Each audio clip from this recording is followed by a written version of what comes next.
अस्सलाम वालेकुम, hello everyone, welcome back to my YouTube channel. पिछली वीडियो में मैंने आपको एक खुशखबरी दी थी कैनेडियन विज़िट वीज़ा के हवाले से। उसमें जो अच्छी खबर थी वो पाकिस्तान के लिए ख़ासकर थी, क्योंकि पाकिस्तानियों के लिए पहले कह ले कि डिसीजन टाइम बहुत ज़्यादा था, अब बहुत जल्द हो गया है। तो इस वीडियो में मैं आपको, जैसे कि थंबनेल से आपको पता लग गया होगा, कि इस वीडियो में मैं आपको बताऊंगा कि कैनेडियन विजिट वीज़ा है उसकी क्या क्या रिक्वायरमेंट है और उसका प्रोसेस, मतलब किन चीज़ों की आपको ज़रूरत पड़ेगी और ये प्रोसेस कितनी देर का होता है। तो कोशिश करनी है वीडियो को शुरू से लेकर लास्ट तक देखें, क्योंकि ये ऐसे नहीं है कि मैं जल्दी से कर दूंगा, ये एक पूरा प्रोसेस है वो चलेगा, इसलिए आपको वीडियो को मुकम्मल देखना पड़ेगा। तो सबसे पहले मैं आपको बताऊंगा और कोशिश करूंगा कि उसकी लिस्ट भी एक दे दूं अपनी डिस्क्रिप्शन के अंदर कि कौन कौन सी रिक्वायरमेंट है। तो सबसे जो पहले बेसिक रिक्वायरमेंट है वो यही है कि जी आपका पासपोर्ट, उसका जो फ्रंट पेज है वो स्कैन, उसके बाद आपका जो नेशनल आईडी कार्ड है वो, उसके अलावा जो आपके पासपोर्ट के ऊपर जितने भी वीज़ा पिछले 10 सालों में लगे हुए हैं। कनाडा के लिए मतलब वीज़ा अप्लाई करने के लिए जो बेसिक शर्त है ना वो ये होनी चाहिए कि आपकी जो ट्रैवल हिस्ट्री है ना वो मजबूत होनी चाहिए। मतलब शेंजियन कंट्रीज हो जाएं, एक UK, Australia, America, what ever, मतलब गल्फ के अलावा जो कंट्रीज वेस्टर्न है, ठीक है ना, और मुल्क हैं, उनके आपके जो वीज़ाज है ना वो लगे हों तो फाइल ज़्यादा स्ट्रांग हो जाती है। अब इसका हरगिज़ मतलब ये नहीं है कि अगर आपकी ट्रैवल हिस्ट्री नहीं तो आप अप्लाई ही नहीं कर सकते, आप स्टिल एलिजिबल हैं अप्लाई करने के लिए। लेकिन ये उसकी रिक्वायरमेंट के अंदर एक लिखा होता है कि पिछले 10 सालों में आपने कौन कौन से कंट्री में विजिट किया हुआ है या वैसे वीज़ा लगा हुआ है, उसके ये डिमांड करते हैं कि उनकी भी तस्वीर खींच के वीज़ाज़ की या स्कैन करके वो भी अपलोड करें। तो ये टोटल ये भी शर्त के अंदर शामिल है। उसके अलावा जो आपका जो मेजर डॉक्यूमेंट है वो आपका जो रिक्वायर्ड है वो है FRC, फैमिली रजिस्ट्रेशन सर्टिफिकेट। ये दरअसल होता है कि जो आपकी फैमिली होती है ना उसके तमाम मेंबर का जो रिकॉर्ड आपके नादरा के पास, ठीक है ना, होता है, उसकी डिटेल होती है।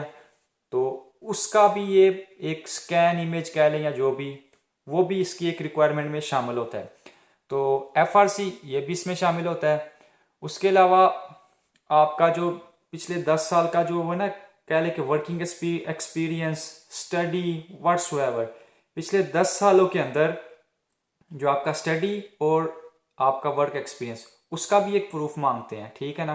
फिर उसके अलावा ये जो आपको FRC मांगी है ना इन्होंने, FRC में मौजूद आपके जितने भी फैमिली मेम्बर्स हैं उनके नाम, उनकी डेट ऑफ बर्थ, और उसके अलावा उनके ऑक्यूपेशन, उनके करंट एड्रेस, किधर किधर वो रह रहे हैं, ठीक है ना, ये भी चीज़ें इसमें वो रिक्वायर करते हैं।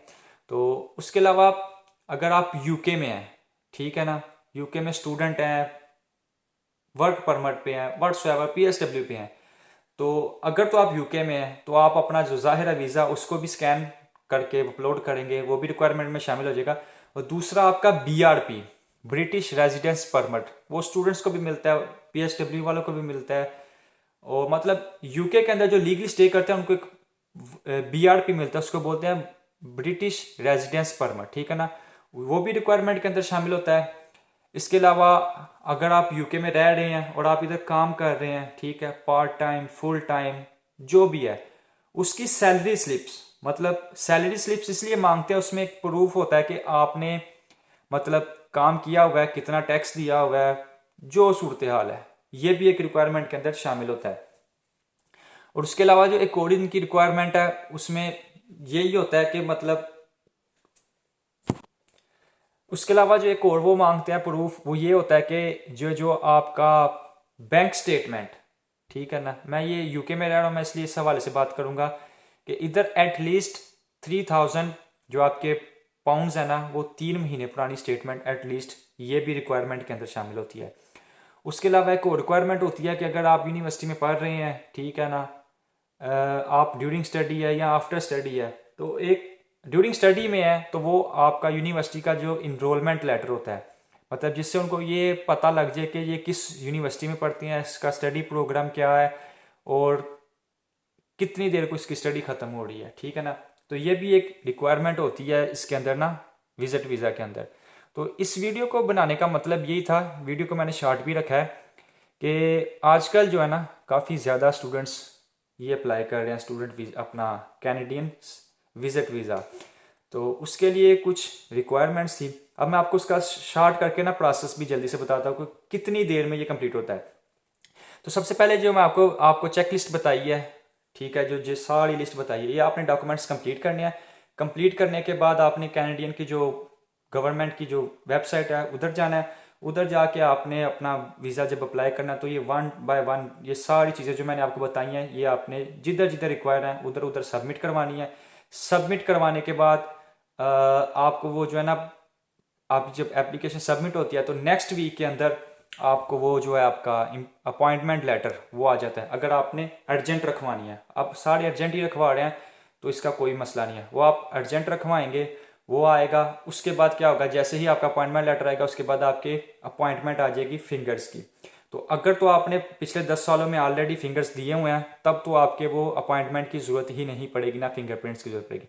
और अगर आपने अप्लाई नहीं किया हुआ पास्ट में तो आपको अपॉइंटमेंट के लिए जाना पड़ेगा, ठीक है। उधर जाके आधा घंटा पौना घंटा का प्रोसेस है, वो करके तो आप आएंगे।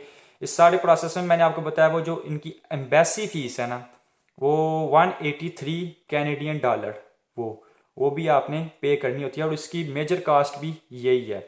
इसके अलावा जो छोटी मोटी कास्ट है उसमें आपकी जो होटल बुकिंग होती है वो रिफंडेबल हो जाती हैं, फ़्लाइट बुकिंग वो भी रिफंडेबल हो जाती है, आपकी ट्रैवल इंश्योरेंस, ठीक है ना, ये भी करनी पड़ती है। तो ये सारी भी रिक्वायरमेंट्स में और प्रोसेस जब आपने फिंगर्स दे देने हैं। अब तक की सूरत हाल के मुताबिक, पहले का मुझे नहीं पता, बाद का नहीं पता, कि मैक्सिमम 2 महीने ये पाकिस्तानियों के लिए भी है, पहले नहीं था अब है, कि मैक्सिमम 2 महीने के अंदर कैनेडियन गवर्नमेंट आपको डिसीजन मेड करके आपको ईमेल या आपको फिर आपसे पासपोर्ट मांगती है। फिंगर्स के वक्त वो आपका पासपोर्ट नहीं लेंगे, जब डिसीजन आ जाएगा तब आपका वीज़ा अगर आ गया तो आपको मेल करेंगे कि अब आप हमें अपना पासपोर्ट दे दें।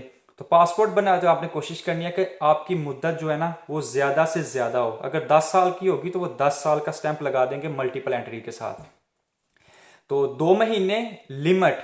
लेकिन आजकल जो वीज़े आ रहे हैं, मतलब कुछ दोस्त हैं जो कर रहे हैं, जिन्होंने किया भी हुआ है, विद इन 10 डेज 15 डेज, कुछ का 5-5 दिनों में भी वीज़े लग के आ रहे हैं।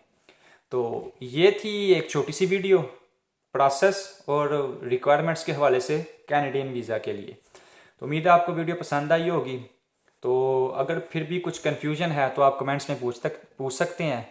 तो मिलते हैं अगले व्लॉग में, तब तक के लिए दुआ में याद रखिएगा। अल्लाह हाफिज़।